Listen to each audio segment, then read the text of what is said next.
All right, how's everybody doing? Hotep, hey, this is Michael Imhotep, founder of the African History Network, host of the African History Network show. I'm a talk show host, researcher, lecturer, writer, and historian. It is Tuesday, May 31st, 2022, and we are live. So I wanted to do a brief overview of a 10-week online course that I teach on Saturdays. You probably have heard me talk about it previously if you listen to the African History Network show. It's an exciting 10-week online history class that I teach called Ancient Kemet, the Moors, and the Ma'afa, Understanding the Transatlantic Slave Trade, what they didn't teach you in school. Kemet's one of the original names for Egypt. So I teach this class usually on Saturdays, 2 p.m. to 4 p.m. Eastern Standard Time. And we do the sessions live. All the sessions are archived and recorded. So as soon as you register, you can watch the class we just did this past weekend. All right, so I do a PowerPoint presentation. We have book references, articles, video clips. We deal with thousands of years of history and what leads up to the transatlantic slave trade taking place. And we look at this history chronologically as much as possible. So I want to do a brief overview here. We're going to look at some slides here. And these are some of the actual slides from the class. These are some actual slides from the class.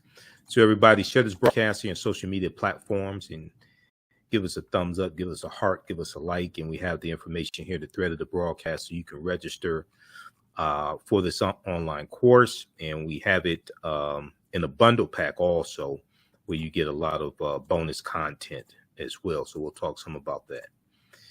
So we can start studying our history in slavery. Even when we study the transatlantic slave trade, which is important to study, we can't start in 1619 or in the 1440s and 1441 with the Portuguese Anton Gonçalves going into what is present-day Mauritania and picking up Africans, taking them back to Portugal. We have to understand the history chronologically and deal with the 800-year occupation of Europe by the Africans known as the Moors, who entered the Iberian Peninsula, today known as Spain and Portugal, from North Africa in 711 AD. And the Moors are taking the teachings from ancient Kemet, from ancient Egypt into Europe. From the Nile Valley region of Africa, they're taking this into Europe, and this is what is going to bring Europe out of the Dark Ages, and it's going to be to our detriment. So this course not only deals with the transatlantic slave trade, but thousands of years of history that leads up to the transatlantic slave trade taking place. August 20th, 2019 marked the 400th year anniversary of those 20 and odd Africans or 20 and odd Negroes who came into Point Comfort on August 20th, 1619 on the White Lion pirate ship, the White Lion English pirate ship, in what would later be called the colony of Virginia. So this was known as the year of return, and many African Americans were reconnecting and are reconnecting to Africa and traveling to Ghana and other West African countries. When we discuss the transatlantic slave trade, we have to first understand that African people are the original people of North, Central, and South America and have been in the land that we call the United States of America at least 51,700 years. And we look at some of the information from Dr. David Imhotep, author of the book, The First Americans Were Africans, Documented Evidence. And he's a friend of mine. I've interviewed him probably 13, 14 times or so. And his book is groundbreaking, and he stands on the shoulders of Dr. Ivy Van Sertima, who wrote the book, They Came Before Columbus, which came out originally in 1976. Okay, so some of the things we deal with in the class are the 800-year occupation of Europe by the Africans known as the Moors, shocking archaeological discoveries that are causing experts to rethink everything. We look at a number of different archaeological discoveries that have come out in the past 11 years or so. And when these discoveries come out, they're causing the scientists and archaeologists and paleontologists, et cetera, to rethink everything. And they realize that a lot of this, what's around us and a lot of these artifacts, civilizations, things like this are much older than they originally thought. So they have to keep pushing the timelines back. We look at insurance companies that took out insurance policies on slave ships and enslaved Africans on the plantations. Most recently, we see the fantastic research from the New York Times, which deals with Haiti and the history of Haiti and why Haiti is so impoverished. And it deals with Haiti having to pay a debt to France, $560 million. In today's dollars, $560 million, but it had the effect of Haiti losing 21 billion to about 115 billion or so over the course of the 64 years that they paid the debt. So I did a separate presentation on that, but we deal with some of that information in the classes that I teach also. This huge article here from the New York Times, The Ransom Demanding Reparations and Ending Up in Exile, deals with some of this information. This is from May 20th, 2022, May 20th, 2022. And then also they'll have another good article in that series called Six Takeaways about Haiti's reparations to France. 6 takeaways about Haiti's reparations to France. And this is in the Ransom series. How did the modern world's most successful slave revolt give birth to a desperately poor nation? Here's a summary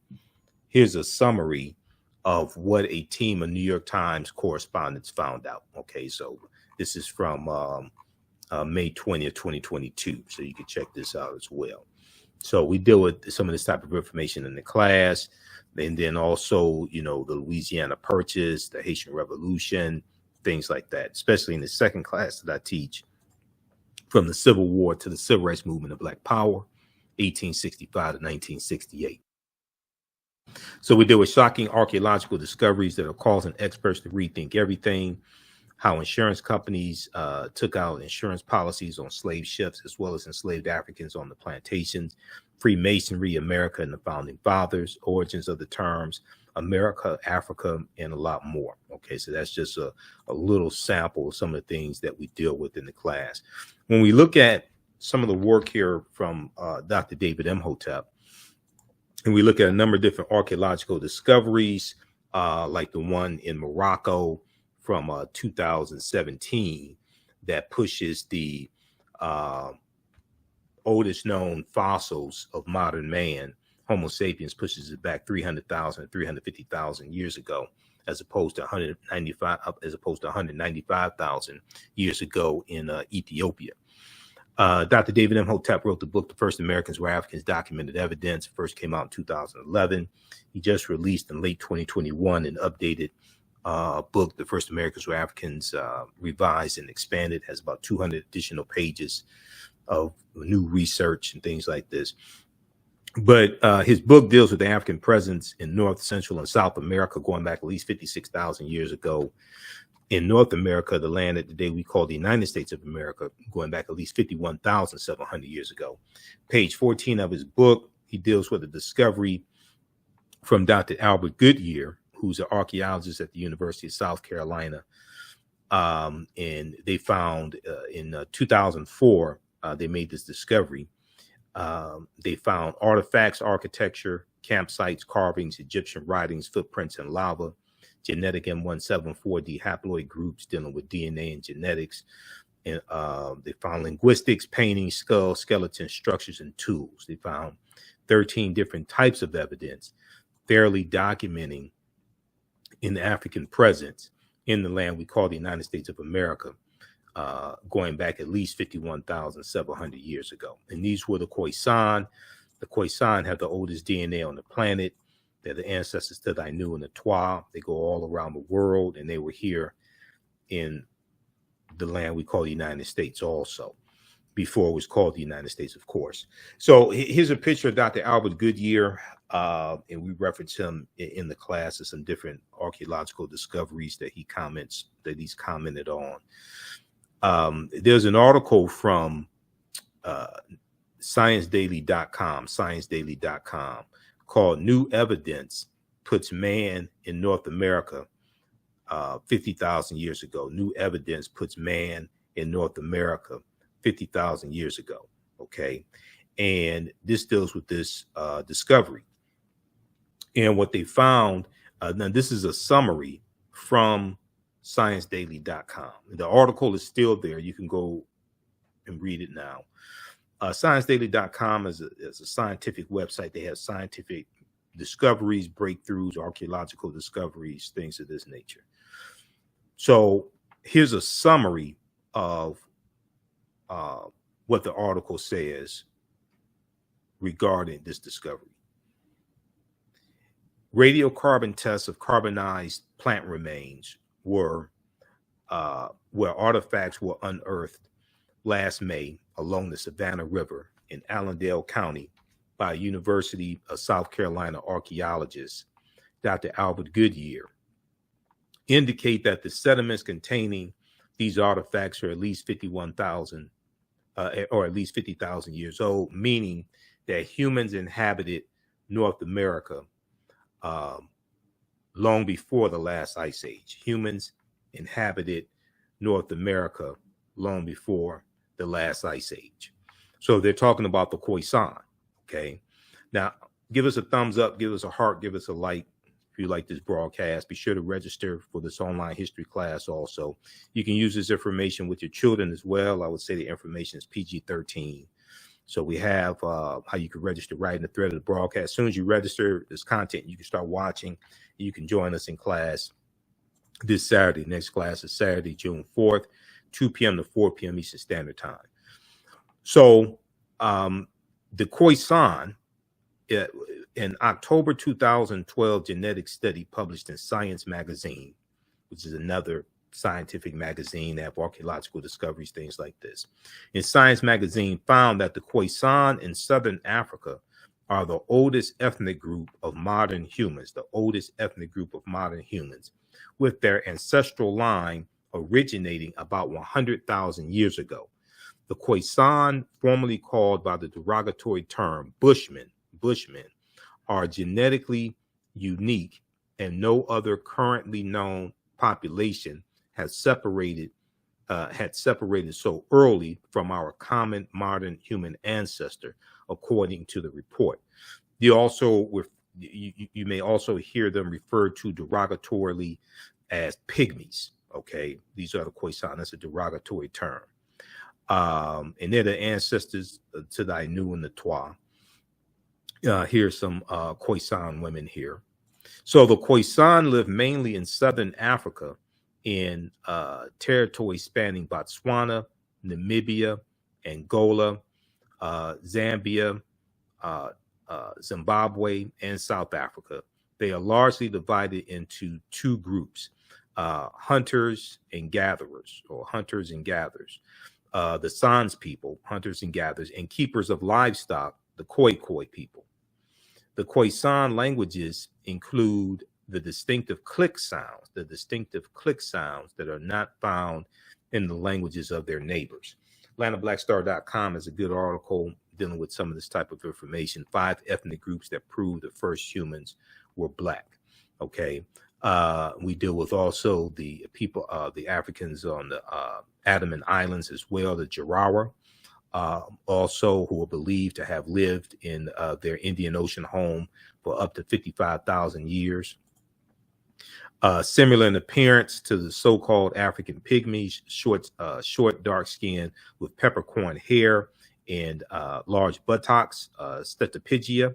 The Andamanese are direct descendants of the first modern humans to have inhabited Asia, according to a 2002 Stanford University study. They probably left Northeast Africa by boat over 50,000 years ago and traveled along the coastlines of the Arabian Peninsula in India. Okay, so here's Dr. David Imhotep was interviewed by WKRP in Cincinnati, Channel 5, back in 2011 when this book came out.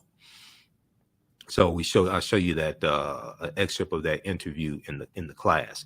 So one of the archaeological discoveries that we deal with came out in February 2010, and this was a huge discovery. And And we know at least 130,000 years of our history has been stolen. This is something Runoko Rashidi has talked about, and Dr. Charles Finch. And we use a couple of Runoko's books in the class for reference as well. You don't have to buy any of these books, but we use them for reference. So on Crete, new evidence of very ancient mariners. On Crete, new evidence of very ancient mariners. February 15th, 2010, this article came out from the New York Times. Okay, it was in their science section. And this deals with the discovery that was made over the course of 2 summers. Over the course of 2 summers, stone tools were found on the Greek island of Crete over the course of 2 summers. Archaeologists say are at least 130,000 years old, which is considered strong evidence for the earliest known seafaring in the Mediterranean and calls for rethinking the maritime capabilities of pre-human cultures.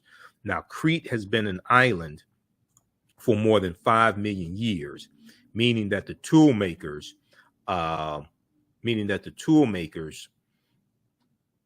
must have arrived by boat. Crete has been an island for more than 5 million years, meaning that the tool makers must have arrived by boat. So this seems to push the history of Mediterranean voyaging back more than 100,000 years, specialists in stone tool archaeology say. Previous artifact discoveries had shown people reaching Cyprus, a few other Greek islands, and possibly Sardinia no earlier than 10,000 to 12,000 years ago. So as these archaeological discoveries come out, and it's a number of them we deal with in the class, and there's over 50 articles that we deal with in the class. There's over 200 slides in this course.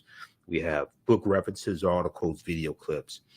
You will never look at history the same way after you take this class. I've been teaching this class on and off since 2017, and the class has grown exponentially since 2017. Okay, it's grown exponentially since 2017. All right, so I've been teaching this class on and off since 2017, and it's grown exponentially since then.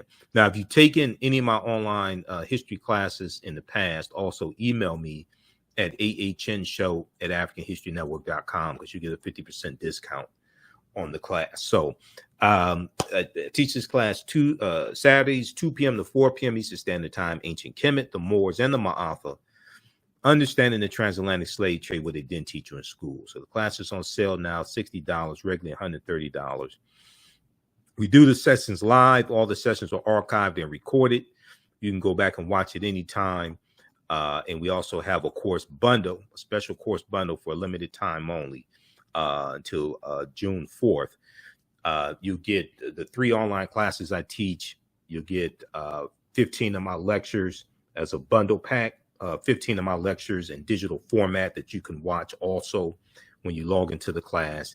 And you'll also get a DVD copy of the new documentary Heavy is the Crown in the Out of Darkness series. So we have these in stock. So it's a limited time only while we have these in stock from director Amadeus Christ. This deals with the African origins of the major world religions. This documentary featuring Professor James Small, Professor Kaba Kamene, who are 2 of my teachers, Tony Browder, and others. So for a limited time only, this offer is going to June 4th while supplies last. So we have these in stock now, and while supplies last, this is part of the bundle pack. Okay, and this bundle is on sale for $100. So you get the 2 classes. Okay, you get the actually 3 classes in the bundle. You get the 3 classes. You get my bonus lectures as well in digital format. And you'll get the Heavy is the Crown documentary. And that promotion is going on till June 4th while supplies last. Once we run out, you won't get the documentary. You'll still get a discount on the bundle, but you won't get the documentary. Okay. So if you have any questions, also email us at ahnshow@africanhistorynetwork.com, ahnshow@africanhistorynetwork.com. Okay. Now the bundle that you get is a 15 lecture bundle, and it's in digital format, so you can go in and watch the videos. It's a it's this bundle pack right here that you get, the Michael Imhotep Black History Month 15 DVD bundle pack. This includes 15 of my lectures. It's $100 value. Actually, it's more than $100 value. 15 of my lectures over the past few years I've done. So you get, including my Juneteenth lecture. I have a lecture that's almost 3 hours dealing with the history of Juneteenth. You get my Black Panther lecture. So it's a ton of things that you get here. So we have all that bundled for $100. So as soon as you register, you can start watching the content right away, and you can watch from around the world. Okay, so that's for a limited time only. That's that full promotion, that full bundle expires June 4th, 2022. Okay, so let's continue. Also, you can use this class with your children. I would say the content is PG-13. Okay, it's not overly graphic. I don't do a lot of cursing, things like that. All right, so they found stone tools on the Greek island of Crete that date back at least 130,000 years ago. Now, even more intriguing, the archaeologists who found the tools on Crete noted that the style of the hand axes suggested that they could be up to 700,000 years old. Now, that may be a stretch, the archaeologists conceded, but the tools resemble artifacts from the stone technology known as Eschulen, which originated with pre-human populations in Africa 1.5 million to 150,000 years ago. Okay, so once again, the deeper they dig, the blacker the planet gets, the more research they do, the older we get. Now, more than 2,000 stone artifacts, including the hand axes, were collected on the southwestern shore of Crete. So this was not one or two artifacts that they found. Okay, this was over the course of 2 summers, and they found more than 2,000 stone artifacts, including the hand axes. So once again, these artifacts that they found are at least 130,000 years old. Okay, so we know at least 130,000 years of our history has been stolen, and you've had a lot of our scholars saying for years that Homo sapiens, modern man, are at least 300,000 years old, not 75,000 to 100,000 years old. Okay, and when we see archaeological discoveries like this, and then also the one from Morocco from June 2017, this helps confirm that. So the deeper they dig, the blacker the planet gets, the more research they do, the older we get. Now, this discovery right here, the lost city of Egypt, and I talked about this back in 2013 when this information came out, the lost city of Egypt called Tanis Heraklion. And before the actual archaeological evidence was found, Tanis Heraklion just existed on paper. Okay, it was thought just to be like a mythological city. So there was a lot of articles written back at this time in 2013, April 2013. Yahoo News has an article they picked up from the Telegraph. The BBC has articles on this. So we look at some of these different articles in the class. Sunken Egyptian city reveals 1,200-year-old secrets. This is from April 30th, 2013 from Yahoo News. Sunken Egyptian city reveals 1,200-year-old secrets. The Telegraph reports that 150 feet beneath the surface of Egypt's Bay of Abu Qir, they found 64 ships, 16-foot tall statues, 700 anchors for like ships, 700 anchors, countless gold coins, and smaller artifacts. Archaeologist Frank Gaudillo estimates Tanis Heraklion was built around 8th century BC or BCE, before the Common Era. So here are some pictures of what they found at the bottom of the bottom of the sea. They found these 16-foot tall statues. Here's one with the legs broken off. Here's one that's probably from Offset with the horns and the sun disk. Okay. So now this other archaeological discovery right here, the lost city of Egypt, the lost city of Kemet, that was a recent archaeological discovery as well. Okay, NBC News has some information on that one. So we deal with the history of the Moors, with some of the history of the Moors as well, and the 800-year occupation of Europe by the Africans known as the Moors. And we deal with Freemasonry, the layout of how the layout of Washington, D.C. is a copy of ancient Kemet, how this land was called Egypt of the West by the founding fathers. And we look at the relationship between Freemasonry and ancient Kemet. And you're dealing with the watered down teachings from ancient Egypt, coming out of the lodges, coming from the mystery system that are incorporated into Freemasonry. And here we see the Tekken, which the Greeks called an obelisk. And we know there are approximately 1,200 Tekkenu for plural, in ancient Kemet. And this is a symbol of resurrection coming from the mythology of Asar, Aset, and Heru, who the Greeks called Osiris, Isis, and Horus. And the Washington Monument is a Tekken also, okay? The Washington Monument, we know George Washington was a Freemason. The Washington Monument is a Tekken, it's 555 feet tall. There was a good article that from face-to-faceafrica.com that deals with the Tekkens and the Tekkenu in London and New York City and Paris, France, because these Tekkenu or Tekkens were taken throughout the world. Ancient Egyptians, ancient Kemetic people call obelisk Tekkenu, and they were also used to tell time in the past. Their pinnacles were basically covered in gold to reflect the sunlight. Historians say obelisks represented immortality and eternity. When you go to graveyards, you'll see those stone structures. You'll see obelisks in graveyards also. Historians say the obelisk represented immortality and eternity, and their long structure helped connect the heavens and the earth. Their long structure helped connect the heavens and the earth. Currently, Cleopatra's Needle is the name given to 3 ancient Egyptian obelisks, or Tekkenu, one in New York City, one in London, and one in Paris, France. However, they do not all come from one Egyptian site.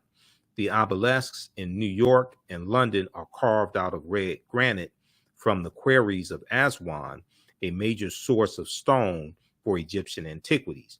The 2 obelisks were commissioned by Nesubiti or Pharaoh Thutmose III for the Temple of the Sun in Heliopolis near modern-day Cairo, with each weighing about 224 tons and 68 feet tall. So face-to-faceafrica.com is a good article from March 17th, 2022, and we've posted it on our Facebook fan page, The African History Network. So if you don't follow us there, be sure to follow us there on Facebook, turn on live notifications so you know when we go live also. Cleopatra's Needle, how 3 ancient Egyptian obelisks ended up in New York City, London, and Paris. So we see our history is all around us. This is why we have to become history detectives to decode this history. Our history is all around us. The layout of Washington, D.C. is a copy of the layout of ancient Kemet, ancient Egypt. We know in Meridian Park there's a Ankh. There's a waterfall in the shape of an Ankh, the African symbol of eternal life. So our history is all around us. We have to become history detectives to be able to decode these symbols. And there's actually a symbol encyclopedia or symbol dictionary that I use. And let me see if I can grab it right here. This one right here.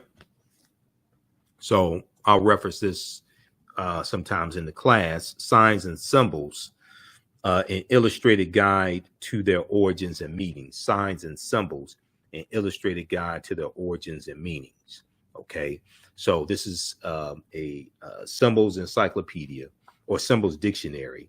And when you look at it, as soon as you open it, okay, the first page, you see ancient Africa. You see ancient Kemet. This is Heru in the form of a falcon who was born on December 25th to the Virgin Aset, okay, who the Greeks call Isis. Signs and Symbols, and we see different symbols from the metal netter here. The Greeks call it the hieroglyphics, okay, the script of in the language of the ancient Egyptians, ancient Kemetic people. We see it on the back as well. And then we see in the middle right here, you see an Ankh, okay, the African symbol for eternal life, or the African key of life. And it says, decode the secrets and uncover the origins and meanings of over 2,000 signs and symbols from ancient hieroglyphs to modern day logos. It says that right on the back. So you got Africa on the front and the back. And when you first open up the page, the first thing you see is Africa. Ancient Kemet. Okay. All right. So this is from Covenant Garden Books, it looks like. Yeah, Covent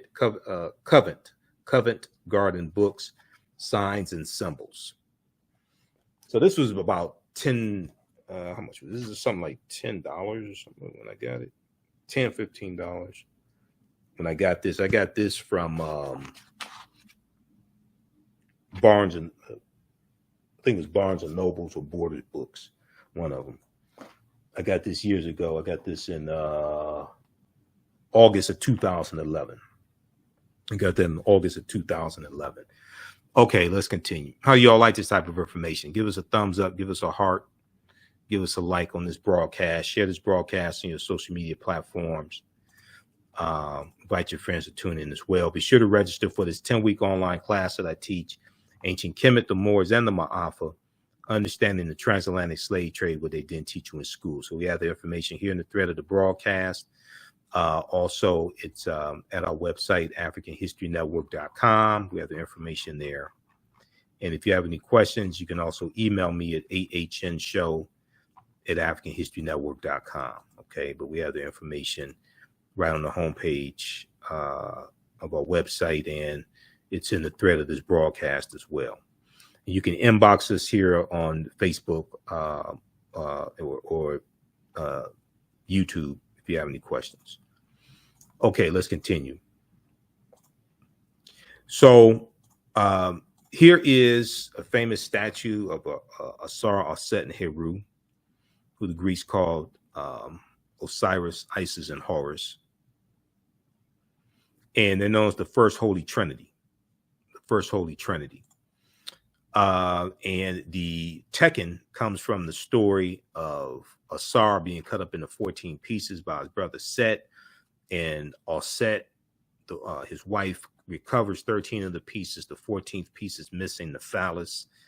So she erects the Tekken, which is a symbol of the phallus that's missing, but it's a symbol of resurrection. So there were approximately 1,200 Tekkenu built in ancient Kemet, but only about a dozen are found in Egypt today. Okay, somewhere between some sources will say less than 12. Some sources will say about 7 or so. Somewhere between 7 to 12. Many of the Tekkenu removed from Egypt are now in Istanbul, Turkey, London, England, Paris, France, Berlin, Germany, New York, New York City, Rome, Italy, Vatican City, and elsewhere throughout the world. So people will see these and not know that it's from Africa, either physically taken from Africa or that symbol originally comes from Africa. And they're just associated with wherever it is. Okay. They're just associated with wherever it is. Yeah, they're stolen. But they won't associate with the Nile Valley region of Africa. They won't associate with African people. So the Tekkenu are now called obelisks by their new owners, and few know their origin or that they symbolize the resurrection of the African king Asar.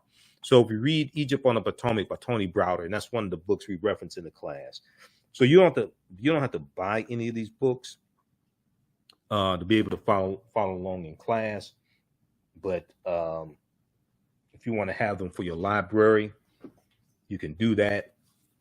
These are good books to use with your children also. So here's Egypt on the Potomac by Tony Browder. It's a fantastic book. It's 72 pages. But this book will blow you away. Okay, Egypt on the Potomac. So check out page 17 of Egypt on the Potomac. All right, now Freemasonry. The word Mason is derived from the Latin words mass and sun. Mason means child of light and expresses the desire to pursue light, which is a metaphor for the sun, which symbolizes knowledge. The term child of light or sons and daughters of light was first used to identify students who had completed 42 years of study in the temples of ancient Kemet, okay, who had completed 42 years of study in the temples of ancient Kemet. Many Masonic temples were modeled after the temples of ancient Kemet, places where light or knowledge was imparted in a series of steps or degrees. So, the concept of the liberal arts colleges, the concept of going to college and getting your credentials in a series of degrees, associate's degree, bachelor's degree, master's degree, philosophy degree, PhD, what have you, that comes out of ancient Kemet. That comes from the Nile Valley region of Africa. When you read Stolen Legacy by George G.M. James, here's a copy of it right here. When you read Stolen Legacy by George G.M. James, Greek philosophy is stolen Egyptian philosophy. Okay, this is an old copy that I got December 8th, 1993, when I was in college. Okay, so he talks about how he talks about the 7 liberal arts, the arithmetic, the logic, the rhetoric, things like this, the trivium and the quadrivium. And he also talks about how the Moors were the custodians of the ancient Egyptian mystery system as well. And they're going to take these teachings into Europe. So in ancient times, we know that, and even today, we know that light is associated with knowledge. Light is associated with knowledge.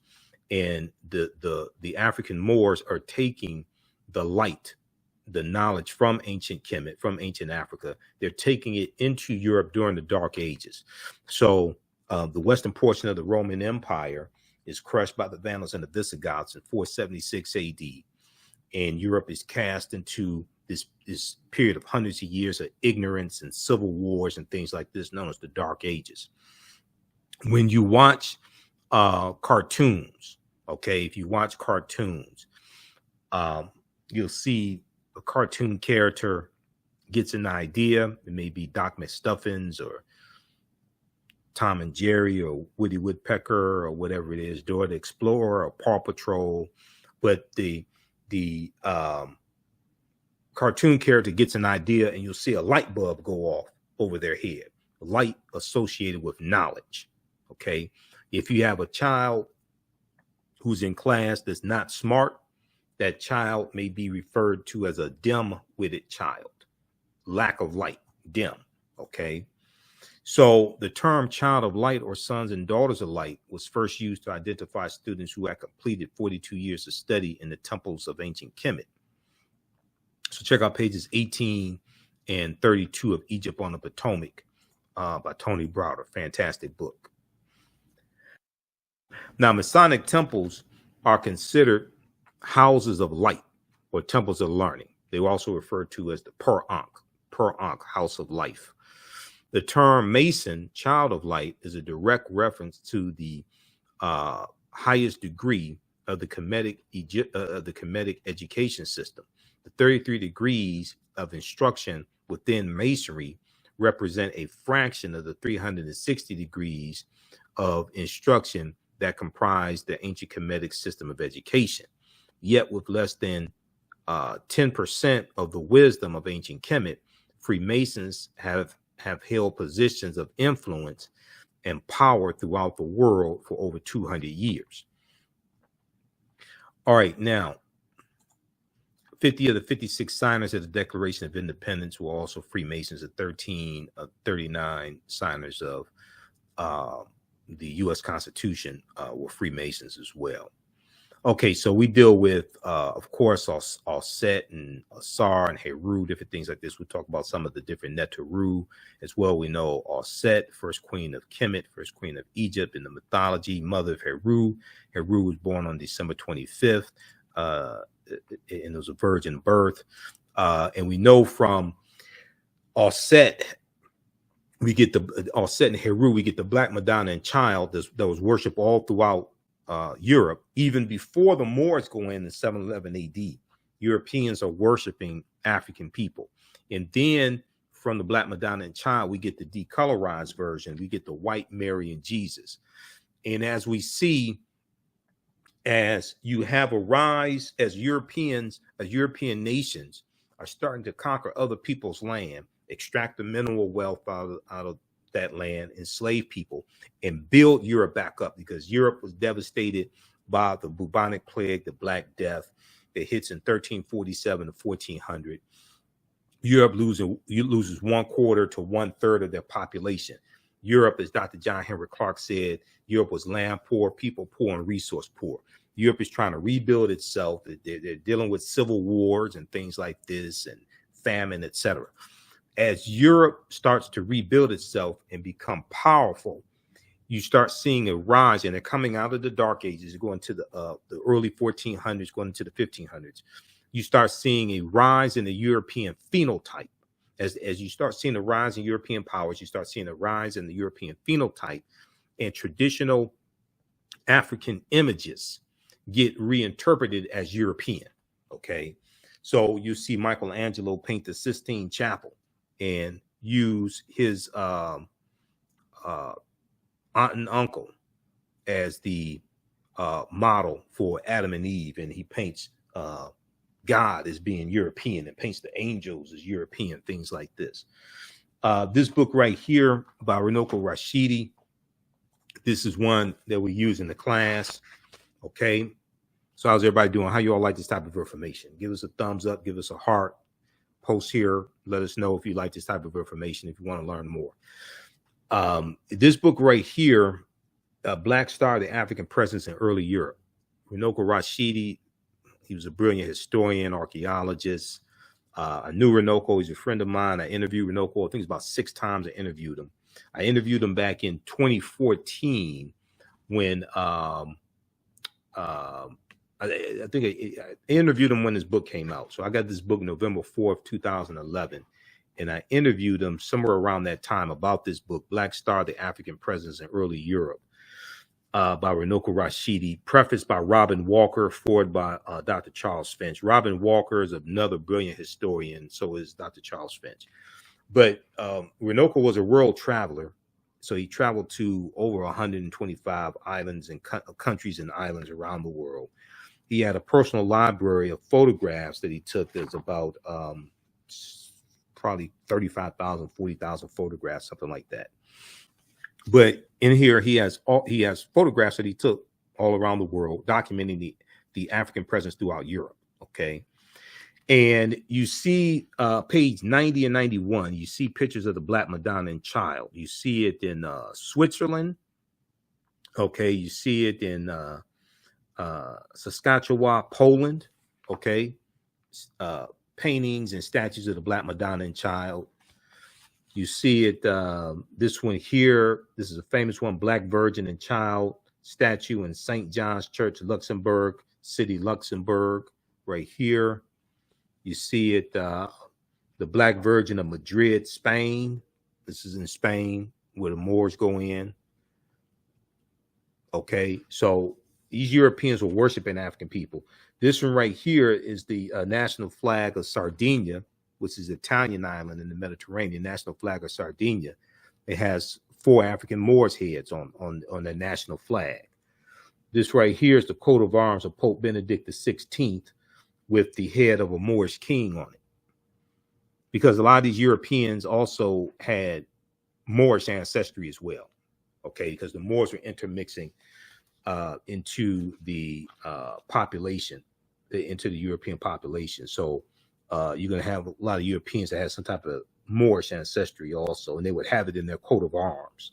They would have the name of a Moor, a Moor's head, something that signified some type of Moorish ancestry. Moorish nobles in Spain playing chess with a black servant and a white servant from the chess book of Alfonso the Wise. This right here. Okay, Moors playing chess.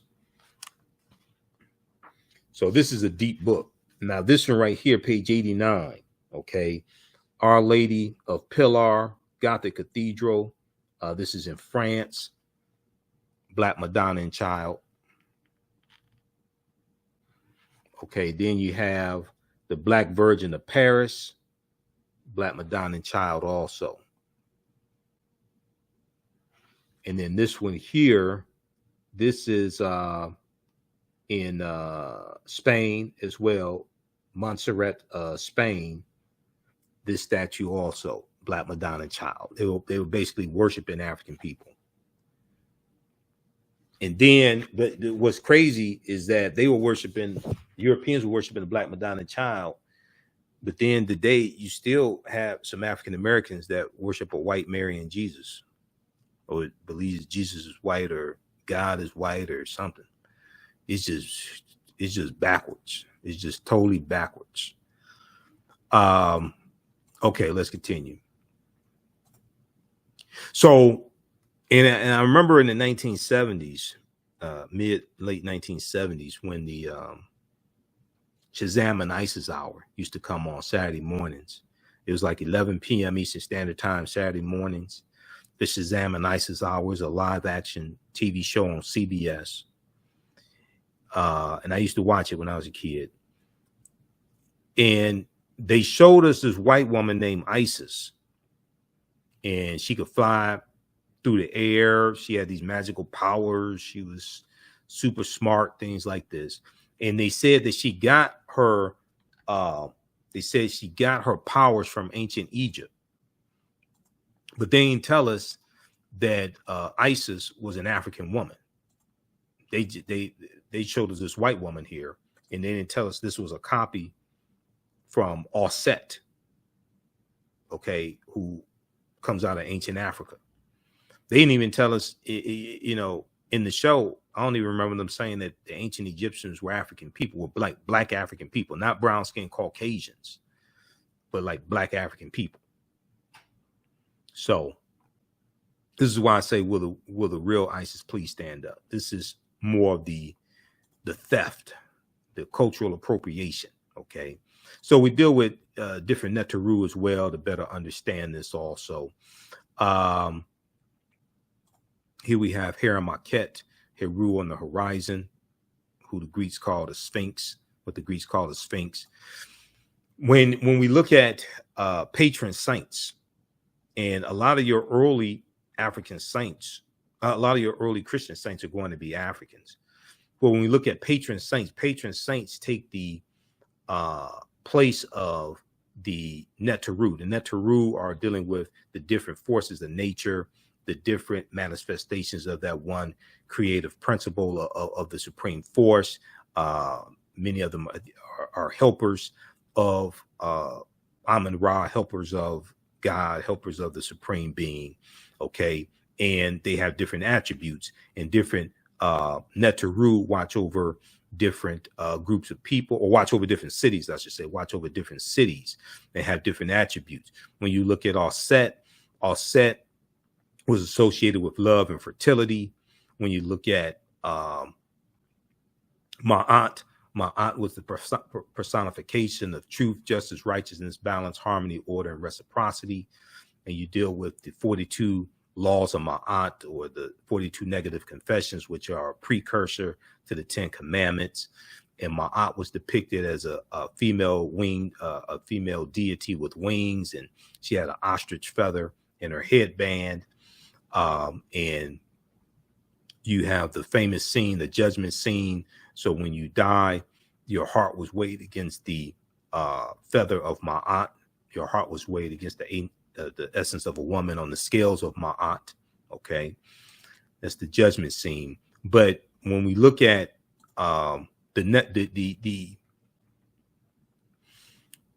saints are going to replace the Neteru, because the saints have different attributes as well. You have what are called patron saints, and patron saints watch over different groups of people. So when we look at Saint Nicholas, who is the saint that the secular character of Santa Claus comes from, and Santa Claus, well,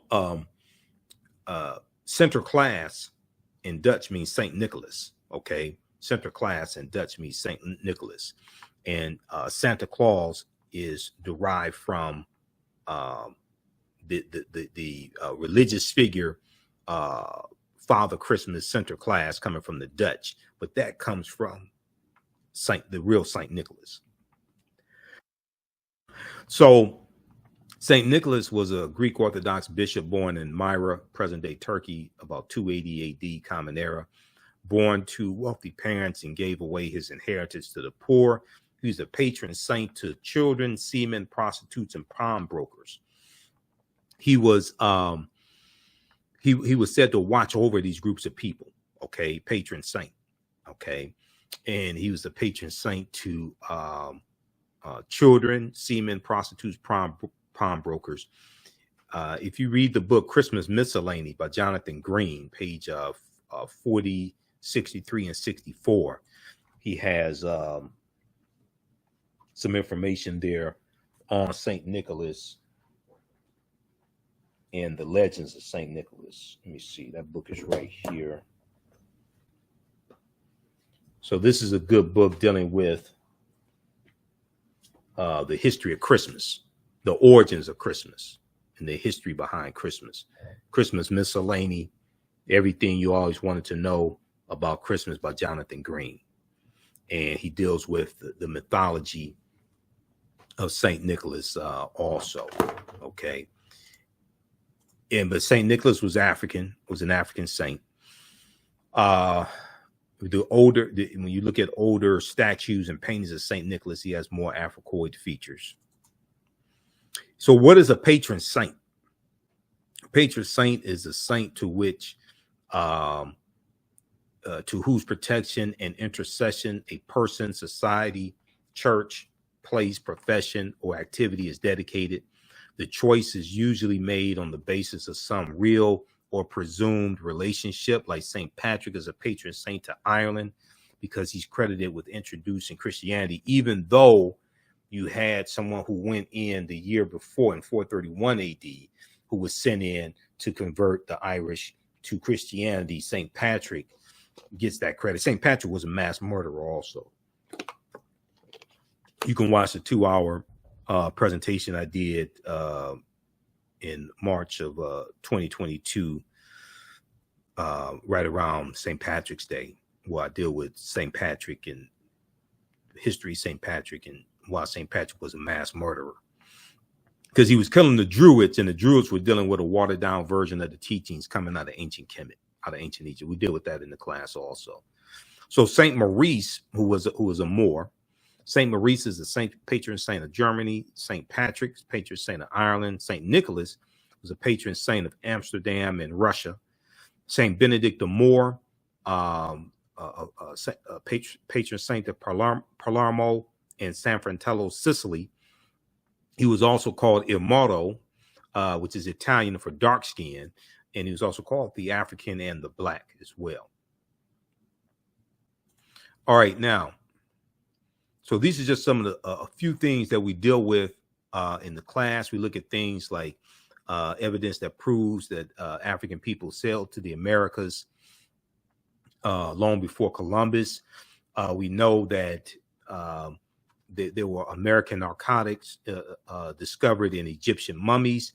The discovery of American narcotics in Egyptian mummies has left some historians amazed. Recently, archaeologists discovered the presence of narcotics only known to be derived from American plants in ancient Egyptian mummies. These substances included South American cocaine from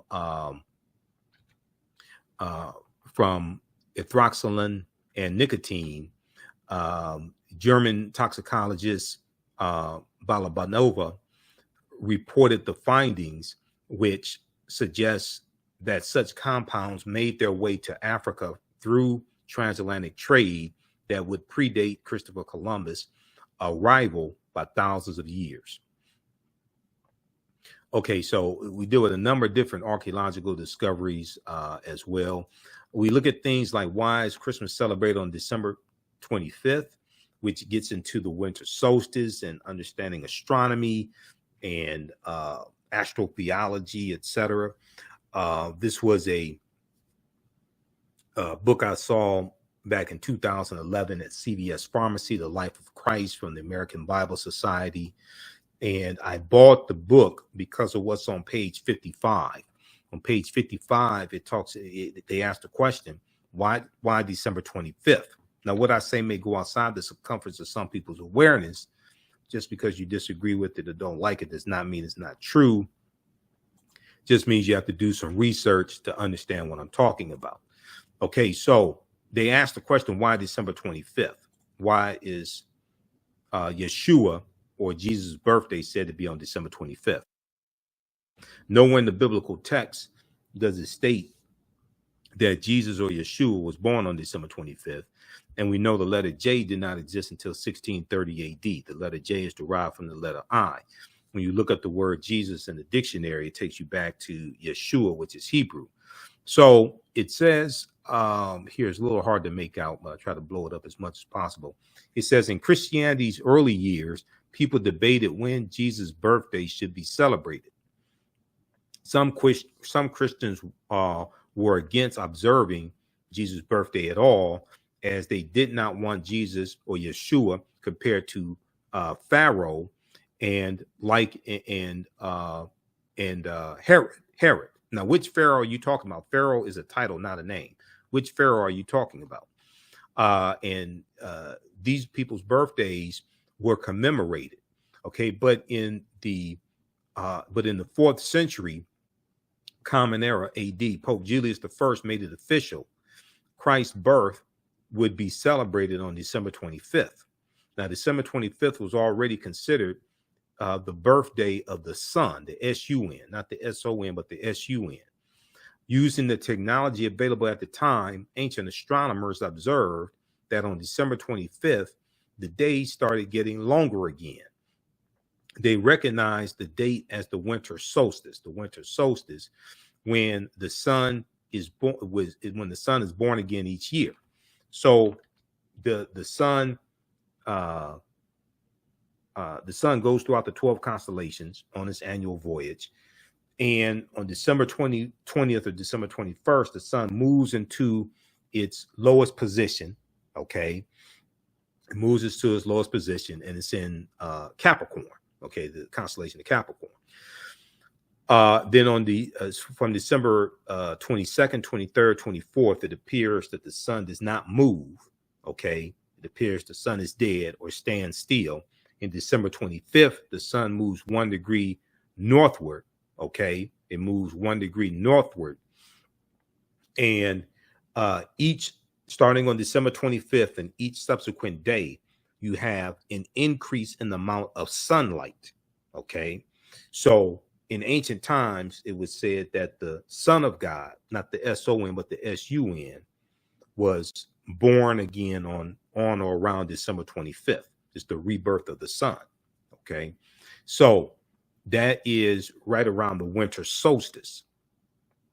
So the Romans celebrated the birthday of the deity or god Sol Invictus, S-O-L. The prefix Sol means sun. Sol Invictus means unconquered sun. They celebrated this on December 25th. The day was also recognized as the birthday of Mithra, the sun deity or sun god of the ancient Persians, and as the birthday of Attis, an agricultural deity worshipped in Asia Minor. By choosing December 25th, the church avoided upsetting the masses. By choosing December 25th, the church avoided upsetting the masses. No one wanted their festivals canceled, so the church simply combined this new Christian holiday with pagan traditions. The church just simply combined this new holiday with pagan traditions. And you're going to see this especially as the Romans are conquering other people's land, you're going to see them incorporating traditions from the people that they're conquering, incorporating this into their own traditions and incorporating this into Christianity also. We look at pre-Christian origins of Christmas and ancient holidays. Yule. Yule was a Scandinavian celebration amongst the Nordic people of the Norse from December 21st through the end of the year. So you'll hear in the Christmas carols, Yuletide carols being sung by a choir. Okay, what is Yule? Y-U-L-E. That was celebrated in Scandinavia. That was celebrated by Europeans in Scandinavia. Yule, and you'll learn about festivals of Odin, German festival of the pagan god Odin, who was known as the king of the gods, father of Thor. Okay, Thor and Loki. Midwinter holiday, the festival of Saturnalia, which is a Roman festival in honor of the Roman agricultural deity Saturn. Okay, celebrated December 17th through December 25th. The festival of Saturnalia, you had a festival of Mithra, ancient festival in honor of the Persian sun deity, from December 25th through January the 1st, also celebrated by the Roman elite. So as you go do more research and study this history, and we look at all this in the class, as you go through and look at this, what you're going to see is that you had the various cultures, you had these different deities whose birthday and celebrations was on or around December 25th. If you read Christianity Before Christ by Dr. John G. Jackson, he breaks this down in the book, and this deals with astronomy and all this, the winter solstice, everything. Christianity Before Christ by Dr. John G. Jackson. This is an old copy I got back in 1994. But this is another book that we use in the class as well. Okay. I got this December 31st, 1994. Okay, how y'all like this type of information? Give us a thumbs up, give us a heart, give us a like. You can register for this class right now. Ancient Kemet, the Moors, and the Ma'afa, Understanding the Transatlantic Slave Trade, what they didn't teach you in school. The class is discounted. So it's on sale right now, $60 for very limited time only. It's regularly $130, so it's over 50% off. We do the sessions live. All the sessions are archived and recorded. You can go back and watch this class anytime, even after the course is over with, a year from now, 2 years from now. You'll still have full access. You can go back and watch the class. I do a PowerPoint presentation. We have book references, articles, video clips, etc. We have the information here in the thread of the broadcast. It's also at our website, AfricanHistoryNetwork.com, AfricanHistoryNetwork.com. We have a course bundle where you get all three of my classes, and you get some bonus lectures from me also in digital format. We have a course bundle on sale for $100. The sale is going on to June 4th, 2022, limited time only. So you'll get this class, and you'll also get my Sunday class, which is from the Civil War to the Civil Rights Movement and Black Power, 1865 to 1968. So we look at history starting in 1803 with the Louisiana Purchase and the Haitian Revolution, and we look at history chronologically. We look and see what leads up to the Civil War taking place 1861, 1865, Reconstruction era 1865, 1877, Jim Crow era, Great Migration 1915, 1970, World War I, 1914, 1918, World War II, 1939, 1945, Civil Rights Movement, Black Power movement. So we look at history chronologically to see what happened to us after slavery ended, and what were the laws and policies put in place to put us in the predicament we're in today, to understand how we got here, to better understand where we need to go from here. Okay, so that's the class I teach on Sundays. Same format, PowerPoint presentation, book references, articles. You can register for that separately or in the bundle. The bundle is $100, and you can watch from around the world. We do the sessions live. All the sessions are archived and recorded. So as soon as you register this archive content, you can start watching. You can join us in class live Saturday and Sunday for these classes as well. If you've taken any of my online classes in the past, I've been teaching Understanding the Transatlantic Slave Trade going back to 2017. And the second one, from the Civil War to the Civil Rights Movement, I put that curriculum together, and I started teaching that in late 2021. If you've taken any of my online classes in the past, email me at ahnshow@AfricanHistoryNetwork.com. You'll get a 50% discount. Email me at ahnshow@AfricanHistoryNetwork.com. You get a 50% discount. Also, if you want to pay for the class through Cash App, we can do it through Cash App as well. Just email me and we'll set that up through Cash App. Now with the bundle, you also get the bonus of 15 of my lectures. We have they'll be in digital format, but it's this bundle pack that you get from me. 15 of my lectures, that's a bonus. Okay, that $100 value. So when you log in, you'll be able to watch these lectures also. And some of the lectures that are included, you can order this bundle separately on DVD if you want to, but you'll get this included in digital format in the class. Some of the lectures that you get, these are all lectures I've done. I have like 45 of my lectures on DVD. You'll get my lecture, 3-hour lecture dealing with the film Black Panther analysis, African culture, history, and Afrofuturism. We also talk about the film Black Panther in the class, but this deals with how the film Black Panther relates to African history, culture, language, spiritual systems. The language in the film Black Panther is Khoisan, which is a Bantu language. It's spoken in Southern Africa. It's a real African language. Okay, so you'll get that. You'll get this one here dealing with the origins of Black History Month, and Dr. Carter G. Woodson, Breaking the Chains, why we celebrate African American History Month. So we deal with a lot of history there. You'll get this one here. The distortion of the legacy of Dr. Martin Luther King Jr., the revolutionary, will not be televised on the television. So I deal with the revolutionary Dr. King. I also have one on Malcolm X. Malcolm X, 50 years later, why is he still relevant? You get this one here, 13 Forms of Wealth, and Redistributing the Pain, Keys to Economic Empowerment and Entrepreneurship for African Americans, because I taught entrepreneurship for 7 years. You'll get this double lecture I did with Dr. David Imhotep. We did this lecture here in Detroit back in 2013. The first Americans were Africans, documented evidence. He dealt with that topic, and I dealt with great African women in history, the mothers of civilization. You'll get this one here also, Redistributing the Pain, how African Americans historically fought back with economic boycott. So this is a 4-hour presentation that I did that documents different types of economic boycotts and different types of economic withdrawal strategies that we've had. You'll get Ancient Kemet, the Winter Solstice, and the History of Christmas. This is a 3-hour presentation. I deal with the pre-Christian origins of the celebration of Christmas. It deals with a lot of history. So those are just a few of the presentations in the bundle pack that you'll get as a bonus in digital format. Also, this lecture here, African American resistance in the era of Donald Trump, voter suppression, reparations, and how elections have consequences. And this information here, people knew this prior to the 2016 election, Donald Trump would have lost. So I deal with how the election of Donald Trump was a backlash to 2 terms of President Barack Obama and the Black Lives Matter movement, how Donald Trump was a throwback to Richard Nixon.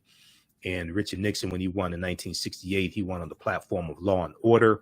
And Richard Nixon was a backlash to the civil rights movement and the Black Power movement. He was a backlash to the rebellions taking place throughout the country, things like this. Okay, so we deal with that. We deal with the voter suppression that was taking place also in 2016 presidential election as well. Okay, so those are just some of the lectures that you get. And then also you get the in the bundle until June 4th, limited time only, you also get the Heavy is the Crown documentary, which deals with the African origins of the 3 major religions. And it has Professor James Small and Professor Kaba Kamene, 2 of my teachers, and Tony Browder in that documentary as well. So you get that as a bonus. That's for a limited time only to June 4th. Okay, so we deal with all this, and we deal with like the film Black Panther. We know that the Neter Bastet, who we see in the film Black Panther, we know that Bastet comes from Bastet, who was an ancient Kemetic deity who was worshipped in the form of a cat, a form of a lioness, and later a cat. She was a deity or Neter of warfare in Lower Egypt, Lower Kemet, worshipped as early as the 2nd dynasty, around 2890 BCE.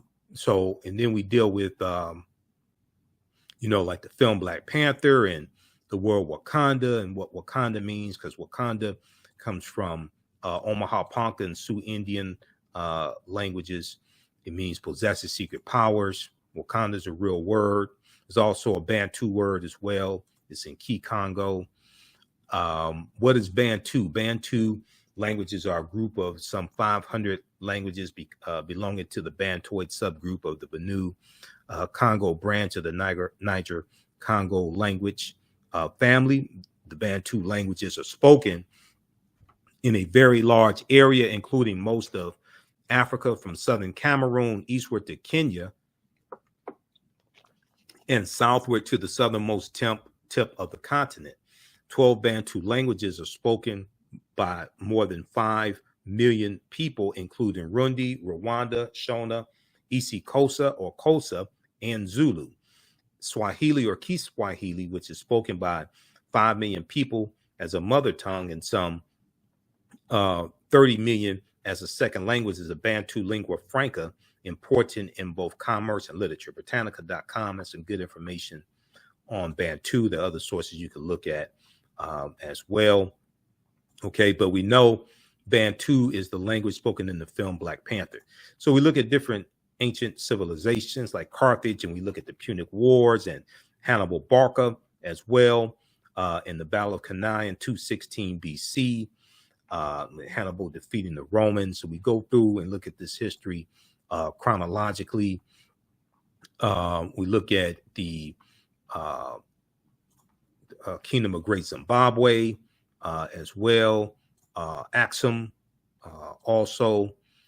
And then we look at the Moors, and the Moors going into the Iberian Peninsula and settling in 711 AD and settling in Al-Andalus. Okay, and they're going through Morocco.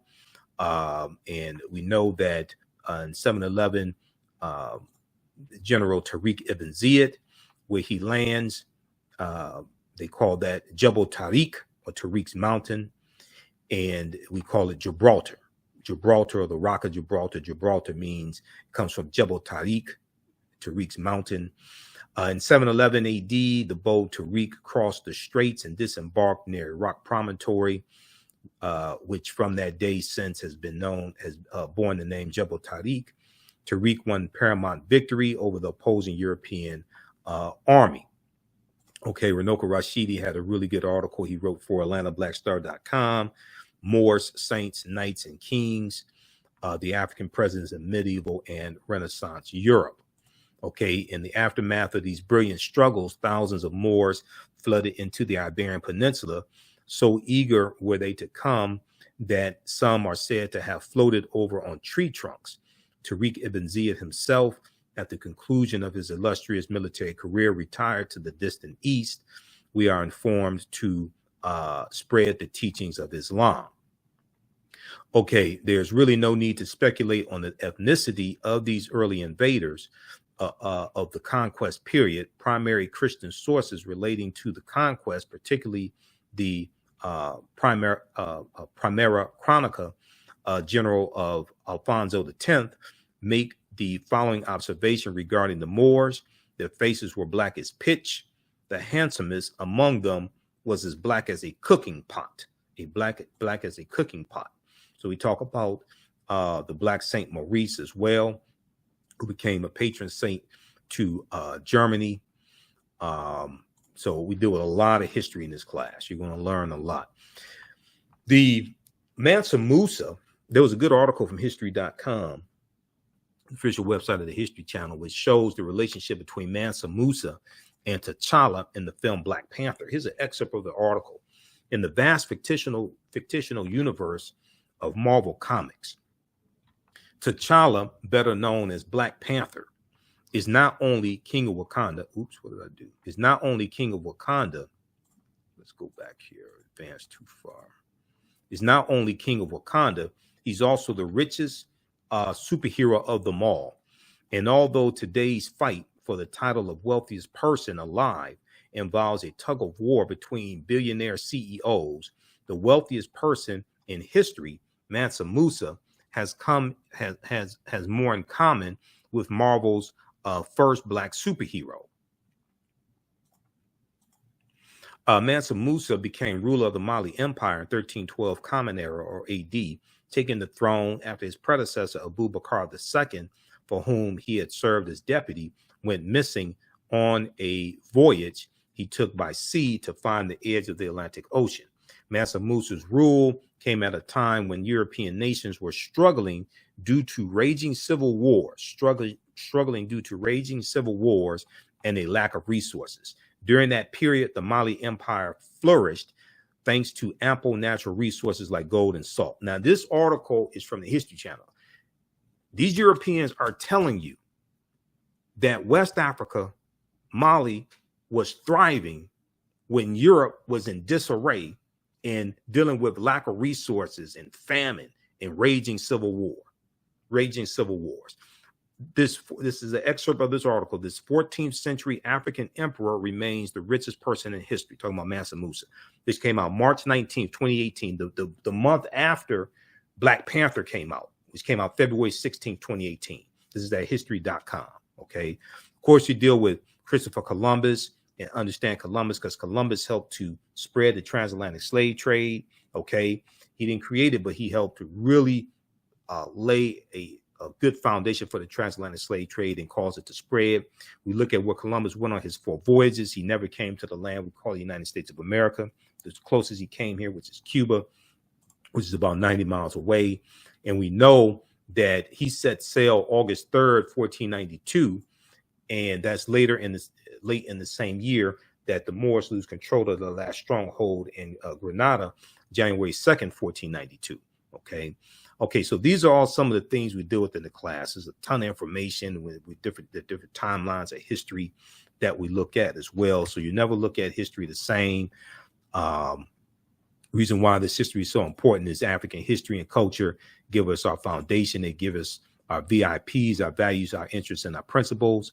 This influences our economic empowerment and political empowerment. This gives us a foundation that we see reality through. So when 2 of my teachers, Dr. Leonard Jeffries and Professor James Small, teach, they talk about the pyramid principle. The foundation is African history and culture. This gives us our values, our interests, and our principles. This influences our self-esteem, our self-development, our self-worth. Okay. And then this impacts our economic empowerment, how we engage in economics, the type of businesses we have, the institutions, etc., the forms of businesses, engaging in cooperative economics, the co-ops, which we have a deep, rich history of. And these were principles we brought with us from Africa, the principles of cooperative economics. This also impacts our political empowerment and our understanding of politics. And politics is the legal distribution of scarce wealth upon resources and the writing of laws, statutes, ordinances, amendments, and treaties, their adoption, interpretation, and enforcement. So we have to have a synthesis of all 3 of these. Okay. And our history and culture gives us that cultural paradigm that we see reality through, but also impacts how we see ourselves. What you do for yourself, what you do to yourself, and what you allow the people to do to you and get away with is based upon what you think about yourself. What you think about yourself is based upon what you have been taught about yourself. What you've been taught about yourself is based upon everything you've read, heard, and seen about yourself.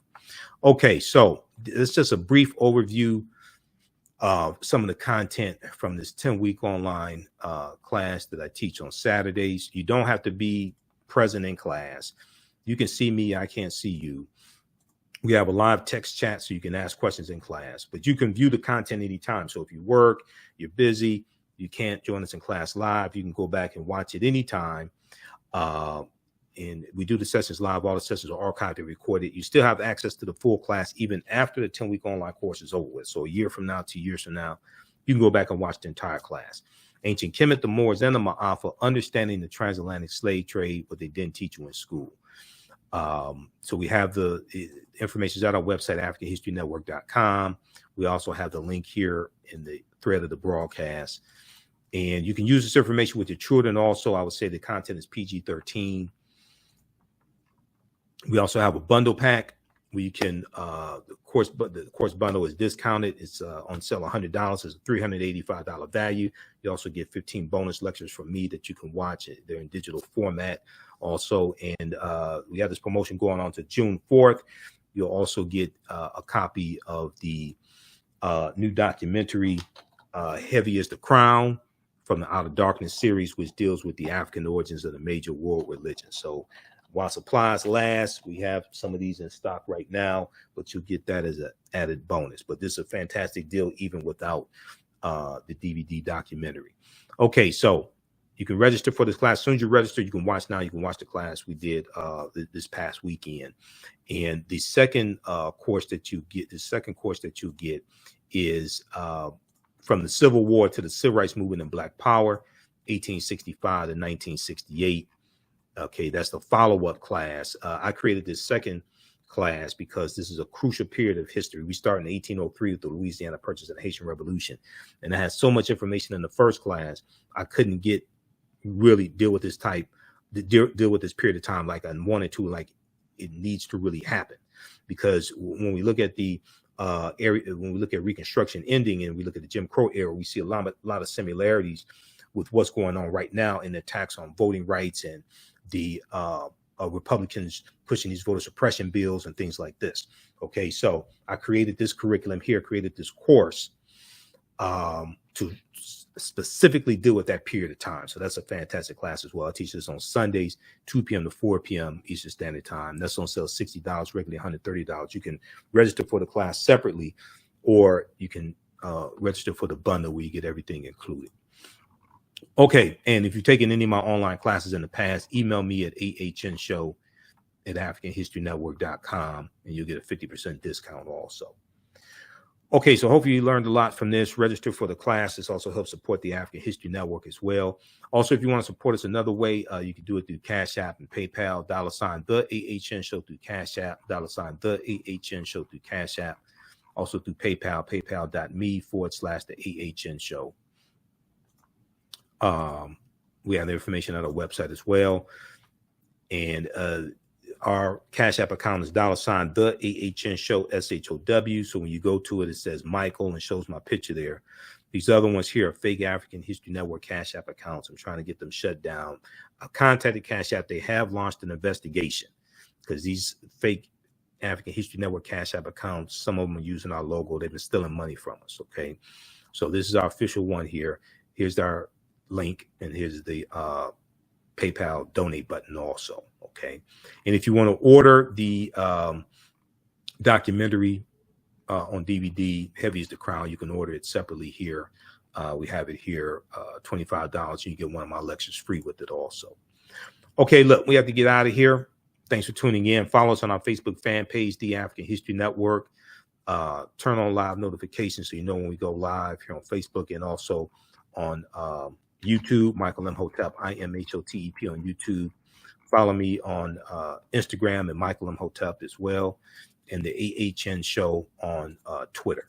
Okay, look, we have to get out of here. Remember, at the African History Network, we focus on educating, empowering, and inspiring people of African descent throughout the diaspora and around the world, because right now it's correct wrong behavior. It's not over till we win. Wakanda forever.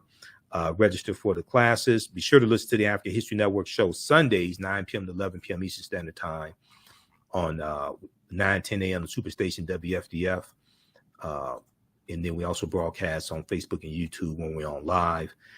I was doing Monday through Friday, 11 p.m. to midnight last week. Last Thursday was my last day doing Monday through Friday. We're just doing Sundays. The show takes up a whole lot of time, and I can't keep doing the show every day. So we're just doing Sundays, 9 p.m. to 11 p.m. Eastern Standard Time.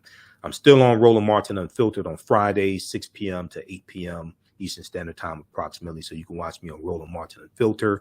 I do political commentary, and we discuss current news events, things like that. So download the Black Star Media app. And you can watch Roland Martin Unfiltered there, or watch it on Facebook and YouTube, Roland S. Martin on Facebook and YouTube. Okay, we have to get out of here. Right now, it's correct wrong behavior. It's not over till we win. Wakanda forever. We'll talk to you next time, and we'll see you in class. Peace.